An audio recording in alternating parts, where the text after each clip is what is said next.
Today we are to discuss about another the concept of linguistics, that's competence and performance. This typical concept is basically associated with Noam Chomsky, the famous linguist, American linguist, I must say, you people. And he was the man who basically originated this idea that language does not, you can say, work like more practice and more expertise. As Ferdinand de Saussure said in his Lang and Parole, that as much as you are practicing more, you have more grip on the language. You have, you can say, more accuracy.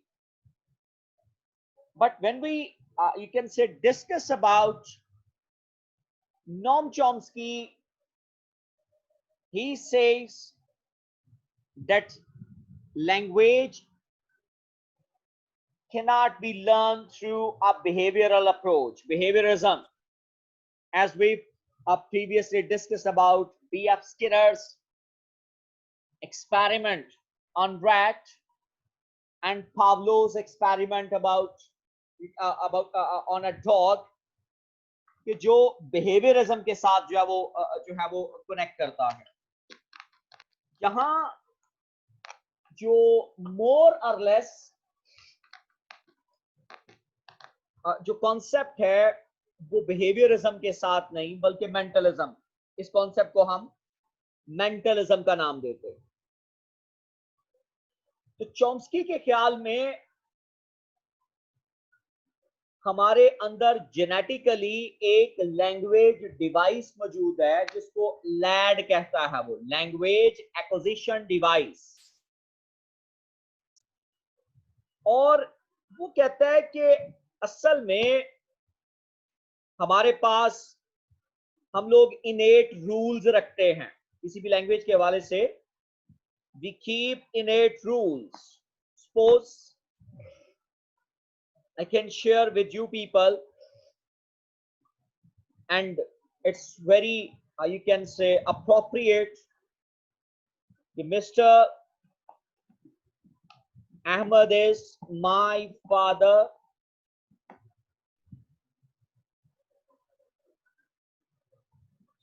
They are a gentleman.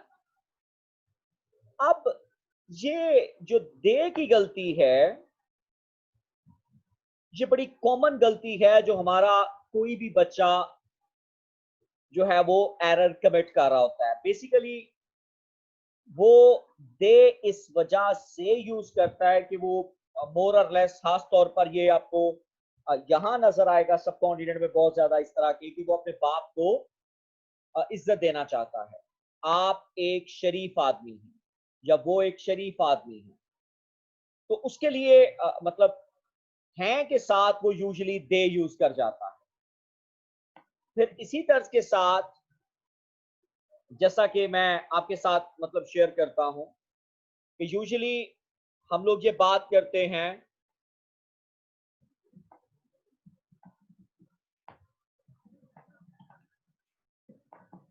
ये हमारा घर है. अब इसी तरह से ये जुमला भी हमें देखने में मिलता है, ये हम का घर है. अब ये जो हम का घर है ये हमने कभी भी जुमला नहीं बोला. वो बेसिकली बच्चा जो है वो हमसे एक और मतलब जो है वो फ्रेज जनरेट करता है हम का, और वो हमारे की निस्बत वो हम का घर बोलता है. और फिर इसी तरह से ये तुम का स्कूल है, तुम्हारा नहीं, तुम का स्कूल है. तो according to you can say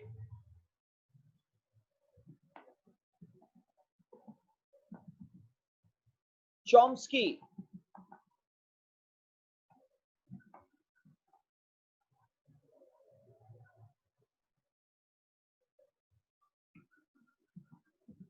he says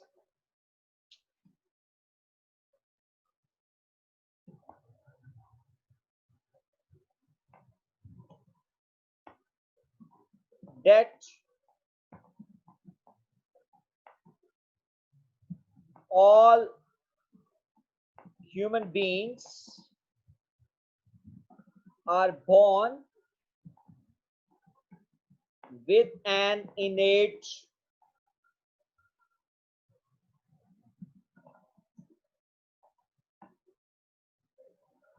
grammar,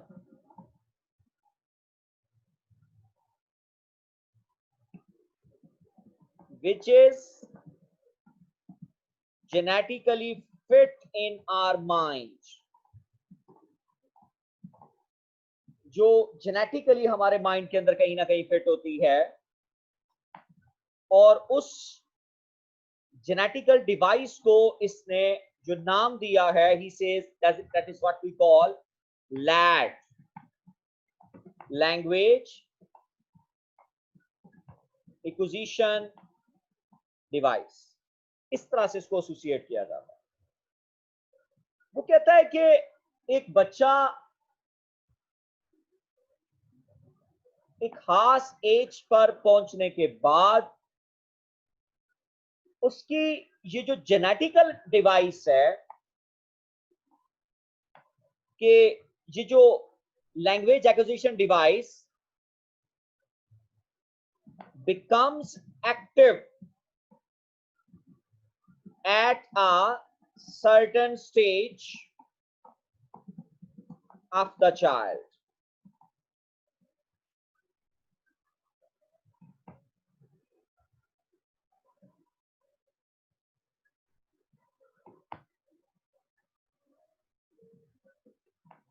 ये जेनेटिकल डिवाइस एक सर्टेन एज के ऊपर एक्टिव हो जाती है। There is sorry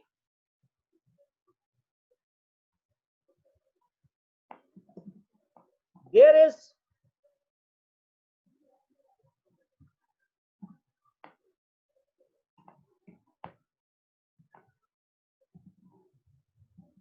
need of proper environment। I must not say it's environment, it should be social environment to activate this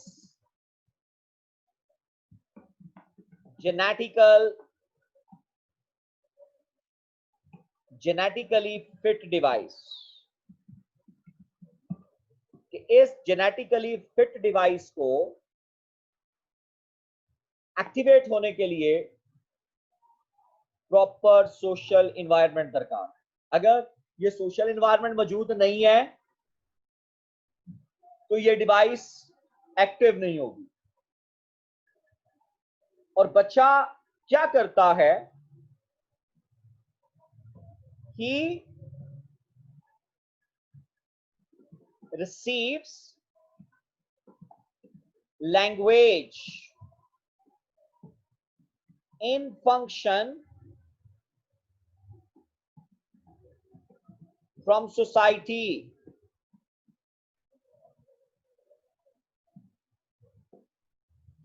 and then his device, then the device of the child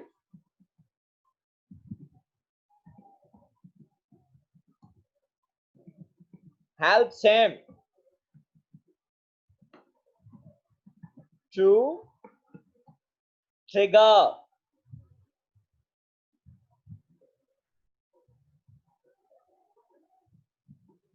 to compel him to use the language। अब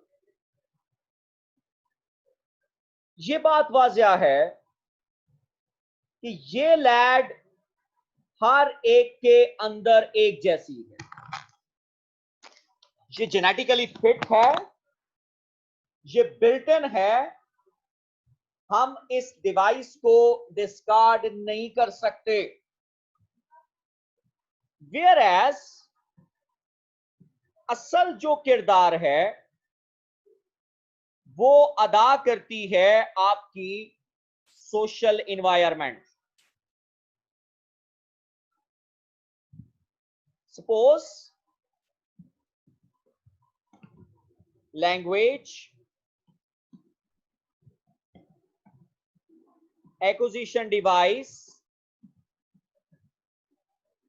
और दूसरी number पर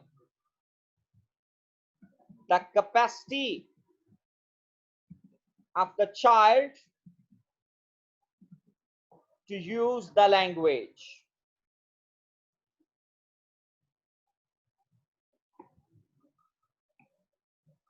How does the child use language? अब अगर हम इस पर जाएं तो चॉम्स्की के ख्याल में जो पहली सलाहियत है किसी भी बच्चे की वो उसकी कॉम्पिटेंस कहलाती है, और जो दूसरी सलाहियत है वो उसकी परफॉर्मेंस कहलाती है। कि जिस तरह से मैं अभी आपको मिसाल दे सकता हूं कि अभी ये जो लेक्चर आपके साथ शेयर किया जा रहा है, यहां मेंटली बहुत ज्यादा स्ट्रांग लोग भी इसको सुन रहे होंगे, फिर एवरेज माइंडेड भी होंगे, और फिर इसी तर्ज के साथ यू कैन से बिलो एवरेज भी होंगे। लेकिन जो पढ़ाने का अंदाज है, जो डिलीवर करने के लिए जो मटेरियल दिया जा रहा है, that is equal to all of you. It means कि ये जो स्टोर हाउस जहां से आप इस वक्त लर्न कर रहे हैं, ये आप सब के अंदर एक जैसा है।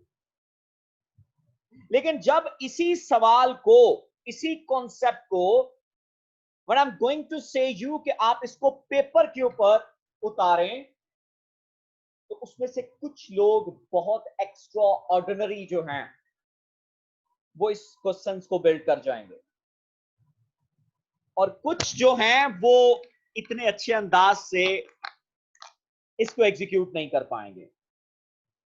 तो पहली जो सलाहियत थी जहां से आप सब लोग एक्वायर कर रहे थे, that is what we call competence, और जहां पर आपने उसको आपको लिखने को बोला गया, that is what we call performance. आसान मिसाल देता हूं कि जिस तरह से एक क्लास के अंदर तमाम बच्चे बैठ के एक ही टीचर से पढ़ रहे होते हैं, तो वो जो क्लास का इन्वायरमेंट है, that is what we call competence. क्योंकि सब लोगों को एक जैसा एनवायरनमेंट मिला हुआ है, पढ़ाने वाला टीचर एक जैसा है, बोर्ड पे समझाने का अंदाज एक जैसा है, वो ऑलमोस्ट सबको एक कैपेसिटी के अंदर जाके समझा रहा है। लेकिन जब वही बच्चे कमरा इम्तिहान में जाके बैठते हैं तो नताइज एक जैसे नहीं होते। तो ये जो चीज है, यही लैंग्वेज के साथ है कि हर बच्चा जेनेटिकली अपने साथ उस डिवाइस को साथ लेकर आता है, लेकिन उसमें से जो एक्सपर्ट यूजर बनता है, जो लैंग्वेज को जो परफॉर्म करता है, वैरायटी ऑफ यू कैन से उसके शेप के अंदर उसके डिफरेंट सिंटैक्टिकल स्ट्रक्चर्स बना सकता है, और मुख्तलिफ मॉर्फोलॉजिकल एलिमेंट्स को वो एंगेज कर सकता है। ये हर बच्चे में, हर इंसान में जो कैपेसिटी है वो एक जैसी नहीं होगी। तो ये जो परफॉर्मेंस है, that is what we call social performance, कि एक शख्स सोसाइटी के अंदर लैंग्वेज का इस्तेमाल जो है वो किस अंदाज से करता है, ये हम लोग उसको मतलब जो है वो परफॉर्मेंस के साथ एसोसिएट करते हैं। जी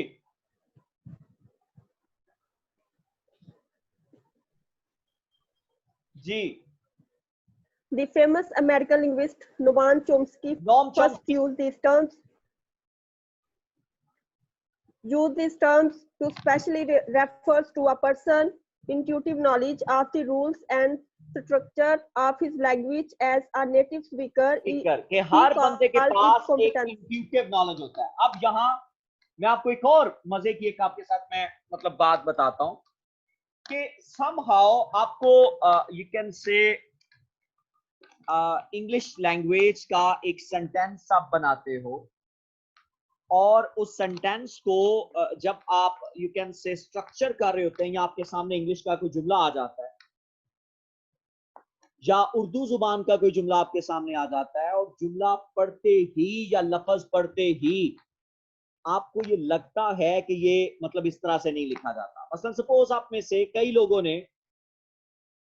कुछ सूरत हाल इस तरह से भी देखी होगी कि मसलन हमें अपने इर्द गिर्द कुछ लोग ऐसे भी अल्लाह माशाल्लाह मिलते हैं कि जो लफ्ज आप जरा देखिएगा कि अब ये लफ्ज जो है वो लिखा जाता है, हत्ता कि आप जिस जगह पर ये लफ्ज पढ़ेंगे हो सकता है शायद आप में से मतलब कुछ गलती खा जाएं, लेकिन अक्सरियत ये ज़हन नशीन कर लेगी ये मजबूत इस तरह से नहीं, ये लफ्ज इंटायरली किसी और शक्ल में हमारे पास मौजूद है। वो यही कहेगा कि जो मजबूत है वो इस तरह से मतलब जो है वो हमारे पास मौजूद है, हम इसको मतलब उस तरह से नहीं लिखेंगे। तो ये जो तहलीक है, ये जो सलाहियत है, ये इंट्यूशन ऑफ द लैंग्वेज, ये कब होगा किसी बंदे के पास कि जब वो लैंग्वेज का यूजर होगा। कि इसी तरह से अब हम लोग जब इस स्टेज पर आ जाते हैं, इंग्लिश लैंग्वेज को मतलब ऑलमोस्ट पिछले 14 साल तक हमने अपने स्कूल्स में एज अ रेगुलर लैंग्वेज के तौर पर पढ़ा होता है, तो हमारे सामने जब इंग्लिश की कोई स्पेलिंग्स आ जाए, कोई सेंटेंस आ जाए, तो वो मोर और लेस हमारा माथा फौरी तौर पर ठनक जाता है कि ये लफ्ज जो है वो इस तरह से शायद नहीं है, ये सेंटेंस इस तरह से नहीं है जी। And his actual use of these, which he termed forms, scholars of the earlier period were aware of his basic distinction, but Chomsky first precisely pointed out the inherent ability or knowledge in a native तो speaker ये of scholars earlier period के जो his थे वो language. Basic distinction मतलब इस हवाले से मौजूद थे, लेकिन चॉम्स्की वो पहला बंदा था जिसने इंसान की नेटिव स्पीकर की जो इनहेरेंट काबिलियत है लैंग्वेज के हवाले से और स्ट्रक्चर ऑफ द लैंग्वेज के हवाले से उसको पहली मर्तबा जो है वो सामने लेकर आया। तो कंपिटेंस बुनियादी तौर पर refers to the ability of native speaker to understand and, कि ये एक नेटिव स्पीकर की वो सलाहियत है कि जिसके जरिए वो किसी भी लैंग्वेज को अंडरस्टैंड करता है और फिर उसके बाद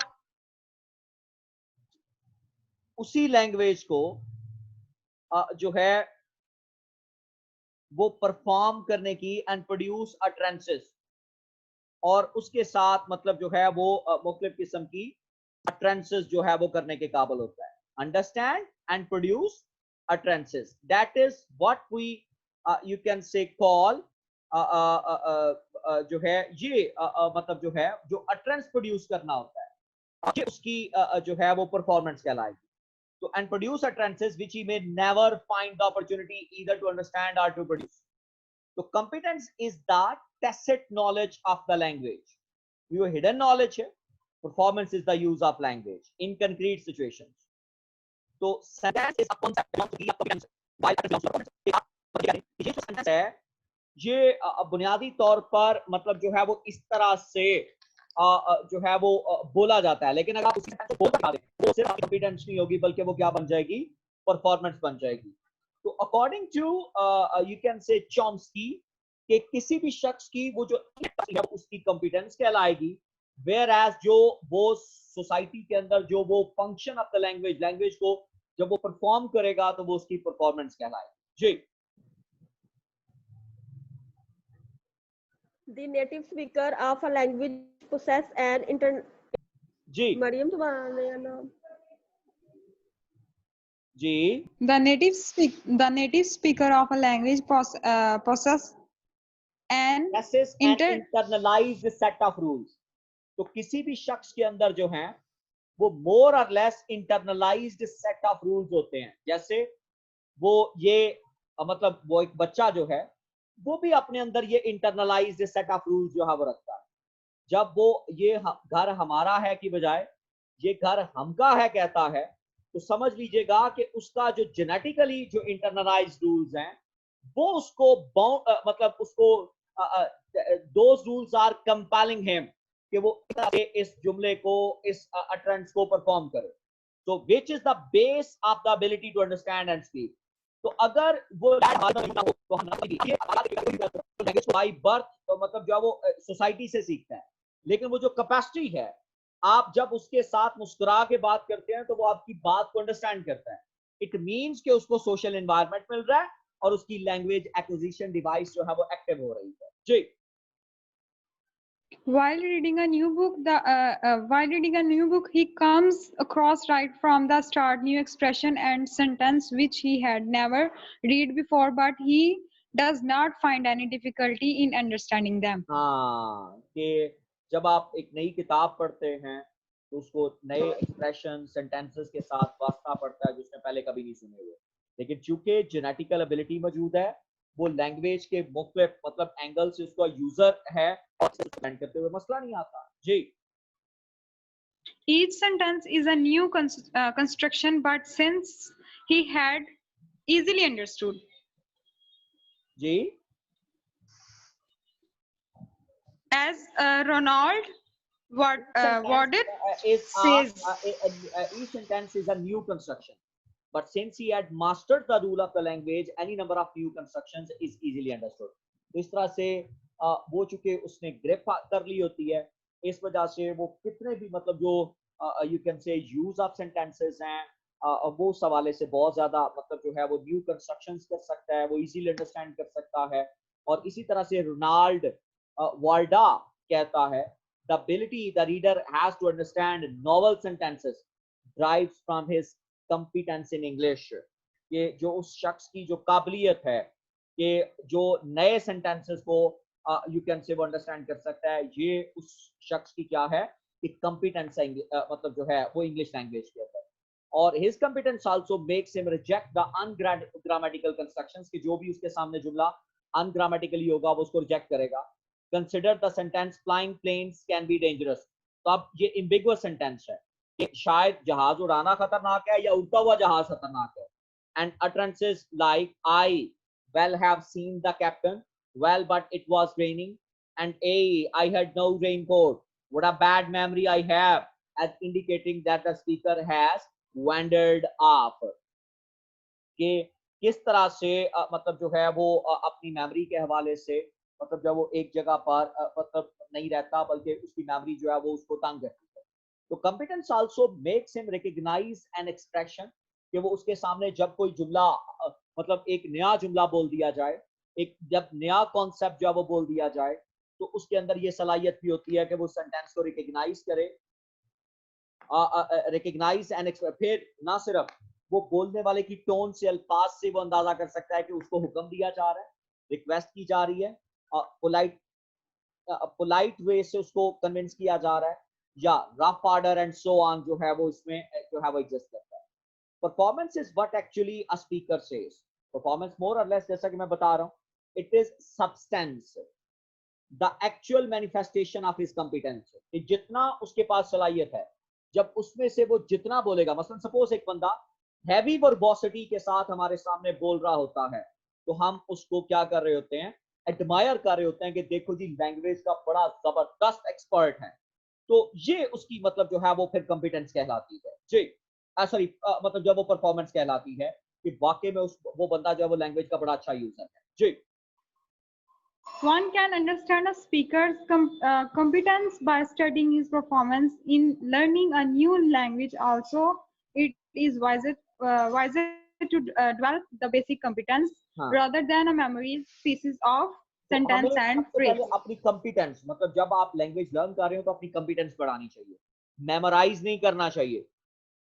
जिस तरह से आप रट्टा पैरट लर्निंग नहीं, क्योंकि लैंग्वेज पैरेट लर्निंग का नाम नहीं है, और बच्चा कभी भी लैंग्वेज को पैरेट लर्निंग नहीं बनाता, बल्कि वो उसको मतलब जो है वो इन फंक्शन और उसको अपनी जेनेटिकली डिवाइस फिट डिवाइस के साथ एसोसिएट करता है, as the later activity is not a true language behavior. जी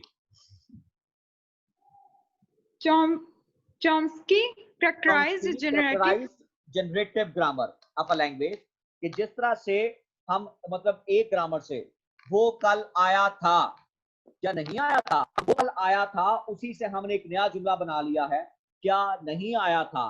तो ये कहता है ये असल में किसी भी इंसान की जनरेटिव सलाहियत है वो मौजूद है। As an explicit description of ideal speaker, Hayward's intrinsic competence, कि वो मुख्तलिफ नए जुमले जो है वो उसमें से बना सकता है। जी The competence performance distinction also help us understand that there is no limit to the actual production of sentence. Ji It is possible to produce an infinitely long sentence, but underlying the performance in the ability of the native speaker, which is limited and can be described in term of a set of principles. जी तो ये वो concept था जो associated था competence and performance के साथ।